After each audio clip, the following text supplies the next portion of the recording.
વરસાદની તબાહી ભયાનક છે। નવસારી પહોંચે મેંદર ગામમાં કોસ્ટગાર્ડનું રેસ્ક્યુ ઓપરેશન ચાલી રહ્યું છે। જ્યાં મેંદર ગામમાંથી કોસ્ટગાર્ડે 30 લોકોને રેસ્ક્યુ કર્યું છે। કોસ્ટગાર્ડે 2 હેલિકોપ્ટરની મદદથી આ રેસ્ક્યુ કર્યું છે। 170 લોકોનું અત્યાર સુધીમાં રેસ્ક્યુ કરવામાં આવી રહ્યું છે। હવે આપ જોવાનું શરૂ કરી ચૂક્યા છે દ્રશ્યો। 2 હેલિકોપ્ટરની મદદથી 170 લોકોનું રેસ્ક્યુ। મેંદર ગામની આ ઘટના છે કે જ્યાં ધોધમાર વરસાદથી 30 લોકોનું હાલમાં રેસ્ક્યુ થયું છે। 2 હેલિકોપ્ટરની મદદથી આ રેસ્ક્યુ કરવામાં આવેલું છે।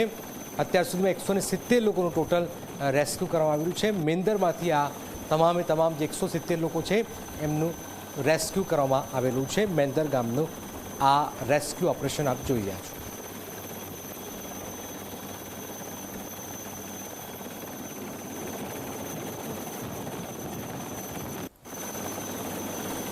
એકસો 170થી પણ વધુ લોકોનું રેસ્ક્યુ। મેંદર ગામમાંથી 30 લોકોનું અહીંયા રેસ્ક્યુ કરાયું છે। આપ જોઈ રહ્યા છો રેસ્ક્યુના દ્રશ્યો। એક પછી એક જે બાળકો હતા, મહિલાઓ હતી, યુવાનો હતા, તમામ બાલવૃદ્ધ સૌનું અહીંયા રેસ્ક્યુ કરાયું છે। ટોટલ 170થી પણ વધુ લોકોનું રેસ્ક્યુ કરવામાં આવ્યું છે। આખું ગામ પાણીમાં જાણે કે ફસાઈ ગયો એ સ્થિતિ હતી અને કોસ્ટગાર્ડે 2 હેલિકોપ્ટરની મદદથી આ તમામ 170 લોકોનું રેસ્ક્યુ પણ કર્યું છે।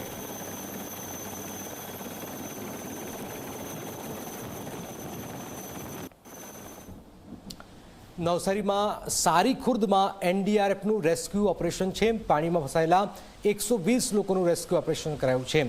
જેમાં 45 મહિલાઓ, 35 પુરુષ, 40 બાળકોનું રેસ્ક્યુ કરાયું છે। 43 લોકોનું સલામત સ્થળે ખસેડાયા છે। 14 મહિલા, 15 પુરુષ અને 14 બાળકોનું સ્થળાંતર કરાયું છે। રેસ્ક્યુ ઓપરેશન દરમિયાન 2 વ્યક્તિઓના મૃતદેહ પણ મળી આવ્યા છે। એટલે 2 લોકોના મોતની ખબર છે। આ વરસાદ આપ જુઓ કે અમદાવાદનો એક પરિવાર જ્યારે ખેડામાં પહોંચ્યો ત્યારે કાર તળાવમાં ખાબકી 4 લોકોના મોત થયા। આજે જે ખબર સામે આવી છે એમાં 2 લોકોના મોત થયા છે। અહીંયા 43 લોકોનું સ્થળાંતર સલામત સ્થળે ખસેડાયા છે। જેમાં હાલમાં જે રેસ્ક્યુ થયું એમાં 2 લોકોનું મોતની ખબર છે। 2 વ્યક્તિઓના મૃતદેહ પણ મળી આવ્યા છે। હિતલ અમારી સાથે જોડાઈ ગયા છે। હિતલ, આ જે રેસ્ક્યુ થયું છે એમાં 2ના પણ મોત થયા છે। કઈ રીતે રેસ્ક્યુ થયું? નંબર 1, અત્યાર સુધી કોઈ જાણકારી છે રાહત કમિશનર અથવા ગાંધીનગરથી કોઈ જાણકારી કે અત્યાર સુધી આટલી જાનમાલને નુકસાન પહોંચ્યું છે? કેટલાના મોત થયા છે? શું જાણકારી હિતલ?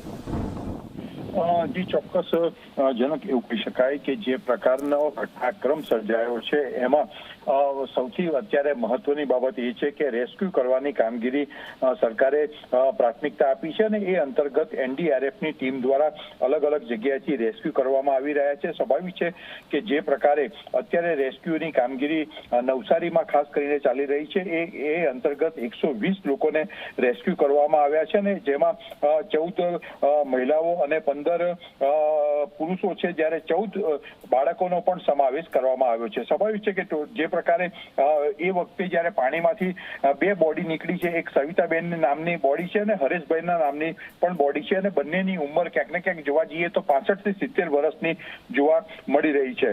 સ્વાભાવિક છે કે આના કારણે હજુ જેમ જેમ પાણી ઉતરશે ત્યારે મૃત્યુ કે જાનમાલના નુકસાનની સાચી વિગતો સામે આવશે એવું સ્ટેટ ઇમરજન્સી કંટ્રોલ રૂમનું માનવું છે। પણ અત્યાર સુધી સામાન્ય રીતે અનઓફિશિયલ જો કહેવા જઈએ તો 10થી વધારે લોકોના મૃત્યુ થઈ ગયા હોવાની પણ જાણકારી મળી રહી છે। સ્વાભાવિક છે કે કેટલીક ઘટનાઓ એવી હોય છે કે જેમાં પાણીમાં નહીં જવા માટે કહેવામાં આવ્યું હોય છતાં પાણીમાં ગયા હોય ને એના કારણે પણ મૃત્યુ થયું હોય, વાહનો નાખ્યા હોય એવી પ્રકારની ઘટના છે। આજે ખેડા પાસે પણ આ જ પ્રકારની એક ઘટના બની હતી અને એમાં 3 થી 4 લોકોના મૃત્યુના સમાચાર સામે આવ્યા હતા। અત્યાર સુધીમાં કુલ નવસારીમાં જ 170 લોકોનું રેસ્ક્યુ કરવામાં આવ્યું છે। સૌથી વધારે મહત્વનું કહી શકાય કે ભારતીય કોસ્ટગાર્ડ અને એનડીઆરએફ દ્વારા નવસારીમાં જે રેસ્ક્યુ કરવામાં આવ્યું છે એમાં 2 હેલિકોપ્ટરની પણ મદદ લેવાઈ છે। એમાં જે એક નાનો સરખો બાળક છે એને અદ્ભુત રીતે બચાવ એનડીઆરએફ અને કોસ્ટગાર્ડની ટીમ દ્વારા હેલિકોપ્ટર દ્વારા રેસ્ક્યુ કરીને બચાવ કર્યો છે। એના દ્રશ્યો પણ ખૂબ મહત્વના બની રહ્યા છે। જી બિલકુલ બિલકુલ આભાર હિતલ। તો આપ જોઈ રહ્યા છો 2 લોકોના મોતની ખબર હાલમાં સામે રહી છે।